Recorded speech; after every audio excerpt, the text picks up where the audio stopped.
El tipo del manejo demandante o client handling por la definición de los table functions es otro aspecto que podemos considerar en estas definiciones. Incorporamos en el editor lo que sería el objeto table function que tenemos definido en la carpeta data definitions como subcarpeta de los core data services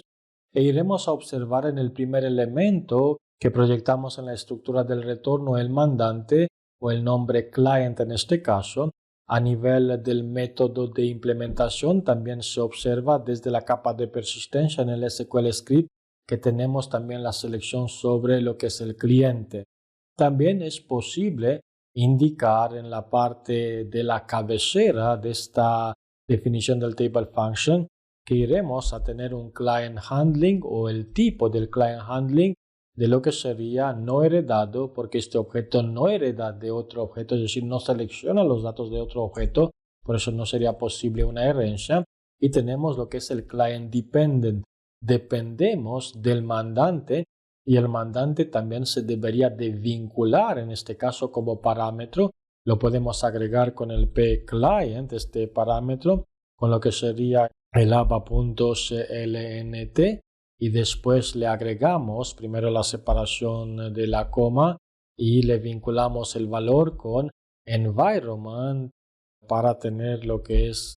la vinculación a través de la variable del sistema con system field del campo del mandante. Este parámetro también se podría utilizar como filtro, lo podemos tener en la estructura de los datos. Primero, importante el aspecto en el que indicamos b.client, porque es otro campo a considerar, ya que en el ABAP SQL, cuando se realizan estas peticiones, tendremos el manejo del mandante automáticamente por la capa ABAP, se pasa como filtro a nivel de base de datos y en este caso tenemos que considerar el mandante como cualquier otra columna adicional y también en este caso, en la condición del where podemos agregar en la parte superior lo que sería en este caso where c.client por cualquiera de las estructuras es igual a p, dos puntos, control espacio, y tenemos por aquí pClient para poder agregarlo aunque no aparece en el listado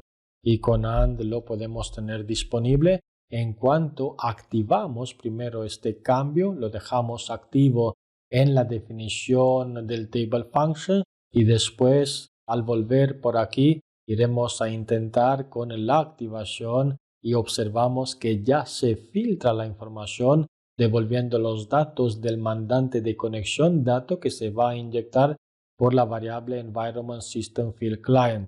Si queremos tener una independencia del mandante, es decir, seleccionar los datos de múltiples mandantes, en este caso hay que eliminar el valor del client dependent para cambiarlo con client independent. En este caso, por utilizar client independent no se puede tener el parámetro en la firma. Se debería de eliminar esta definición del parámetro, como también habrá que eliminar después de la activación lo que sería para la implementación de la lógica en la capa ABAP de la vinculación de este parámetro. Lo podemos comentar desde aquí con lo que sería menos en la capa que tenemos de base de datos y lo mismo con el AND. Comentamos y dejamos esta estructura de la query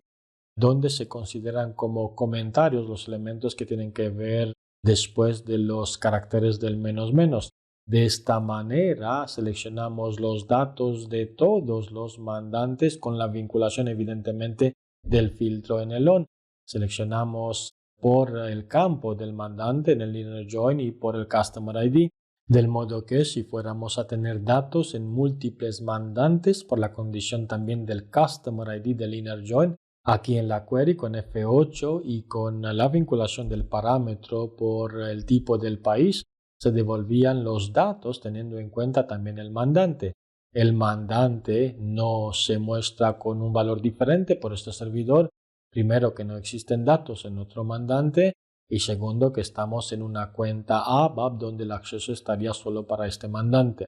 Teniendo en cuenta que el client independent permite seleccionar los datos de múltiples mandantes y toda la responsabilidad del manejo